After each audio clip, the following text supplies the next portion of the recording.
आज बिलासपुर के दौरा का उद्देश्य क्या है?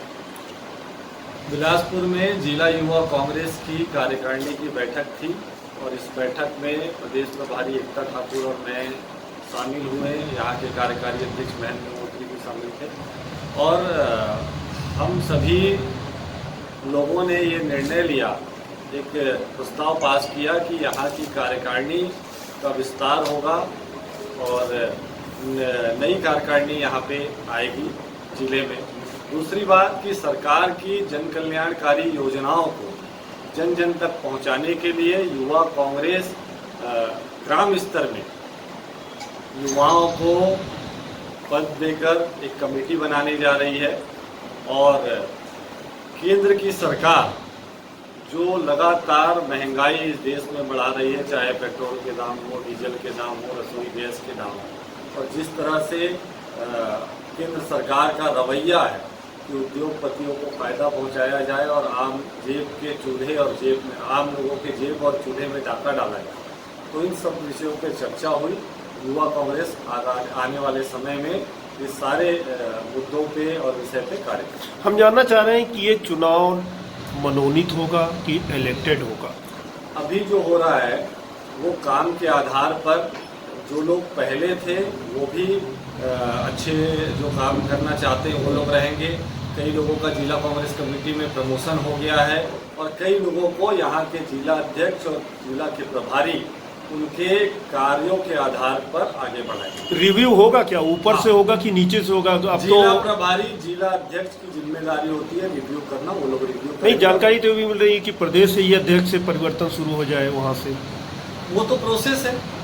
अगर राष्ट्रीय नेतृत्व कोई चीज चाहता है तो कोई बातें नहीं है, उसके लिए तो सबको सहमति होनी चाहिए, हम लोग भी सहमत हैं। तो फिर ऊपर से ही परिवर्तन क्यों नहीं? क्योंकि फिर अगर बॉडी आप नहीं रहते हैं तो आपकी बॉडी कैसे काम करेगी, कोऑर्डिनेट कैसे करेगी? आप कैसे ऊपर से परिवर्तन चाहते हैं?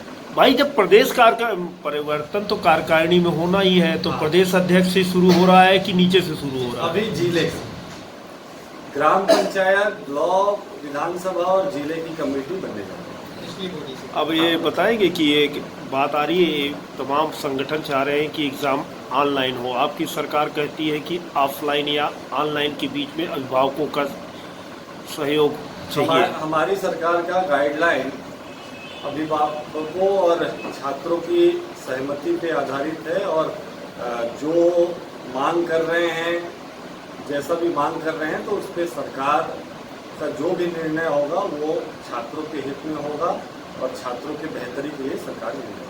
आपका कितने स्टूडेंट? मुझे जितनी समझ है, मैं अपनी बातों को, लोगों की बातों को सरकार तक पहुंचाने का एक माध्यम बनूंगा और उनसे जो मुझे फीडबैक लोगों की तरफ से मिल रहा है उसे जरूर करूँगा। आपका क्या कहना है कि क्या होना चाहिए? ये जो सरकार की गाइडलाइन है, सरकार ने सोच समझ के अभी कुछ किया होगा, तो उस गाइडलाइन पे हम लोग सरकार के पक्ष में हैं और भी जो फीडबैक आ रहे हैं उस पर हम सरकार से। अंतिम सवाल, युवा बड़ा महत्वपूर्ण है देश का, और एक दौर वो था जब 2014 में पूरी Bharatiya Janata party gas cylinder सिर पर रखकर प्रधानमंत्री के कार्यालय का घेराव, 10 जनपद घेराव, आप लोग तो कहीं दिखाई ही नहीं देते हैं इसमें। हमें बहुत अच्छा सवाल आपने किया। हमें दिखाया नहीं जा रहा, दिखाई हम नहीं देते वाली बात नहीं है। आपको पता है कि अभी जब पेट्रोल 100 के पार हो गया था तो दिल्ली के कनॉट प्लेस में और देश के सभी मुख्यालयों में क्रिकेट का बैट लेके 100 शतक का एक सिंबल डाल करके कांग्रेस पार्टी और युवा कांग्रेस ने विरोध किया था। सिलेंडर के दाम बढ़ते हैं, कांग्रेस पार्टी, महिला कांग्रेस, युवा कांग्रेस विरोध करती है। पेट्रोल डीजल के दाम, महंगाई बढ़ती है, तो हम जो जनता के हित में जितने काम हैं, एक विपक्ष की भूमिका और एक राजनीतिक पार्टी के होने के। छत्तीसगढ़ का युवा क्या कर रहा है अपने प्रदेश में?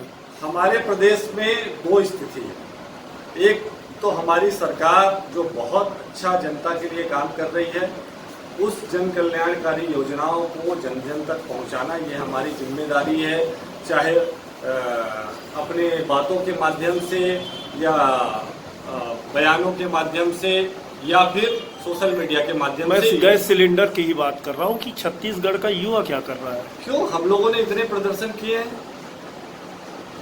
जिस दिन गैस सिलेंडर और पेट्रोल के दाम बढ़ते हैं, डीजल के दाम बढ़ते हैं, महंगाई बढ़ती है, उस दिन कांग्रेस पार्टी पूरे प्रदेश में विरोध प्रदर्शन करती है और जनता के साथ करती है। हम लोगों ने लगातार अभी 3 से 4 बार 2 महीने में विरोध प्रदर्शन किया। लॉ एंड ऑर्डर क्या बिगड़ नहीं गया है कि मुख्यमंत्री के विधानसभा क्षेत्र में ही 5 लोगों ने मौत हो जाती है? बिल्कुल नहीं। और सुन लीजिए, और जिला कांग्रेस अध्यक्ष के ऊपर असामाजिक तत्व कल रात से हमला कर देते हैं। ये लॉ एंड ऑर्डर बिगड़ता हुआ नजर नहीं आ रहा है क्या आपको? मुझे जिला अध्यक्ष वाली बात मुझे अभी जानकारी में नहीं है, लेकिन आप जिस तरह से देखेंगे कि त्वरित बिना लाग लपेट के कांग्रेस की सरकार, माननीय मुख्यमंत्री जी, गृह मंत्री जी जो भी इंसिडेंट्स होते हैं और उस पर तुरंत निर्णय लेते हैं और अपने बयान देते हैं कि हमें क्या करना चाहिए। इससे पता चलता है कि सरकार की नीयत साफ है कि जो भी अपराध करता है उसको सजा सरकार की तरफ से मिलेगी। क्योंकि अभी हाल ही में